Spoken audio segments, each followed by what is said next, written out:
नमस्कार मित्रांनो, आज आपण नागापूर चांदोर येथे आलेलो आहेत। तर मी रियांश अमृत ज्यूस संगमनेर या कंपनीतर्फे आयुर्वेद सल्लागार म्हणून काम करत आहे। आपण या आजींना 1 महिन्यापूर्वी अमृत ज्यूस दिले होते।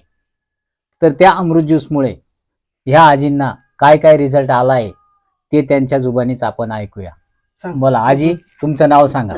चंद्रभागाबाई संतो आडकी। मला या बाटलीमुळं माझा मुतखडा पडला। मला जो त्रास होता ना गुडघ्याचा पोटाचा तो माझा सगळा बंद झाला। त्याच्यापासून मला खूप चांगलं वाटलं। आता काय सांगू। आणि तुमचा तो जो मुतखडा पडलाय तो त्यांना दाखवा। माझा मुतखडा पडला, एक 8 वाजता पडला, एक 1:30 वाजता पडला।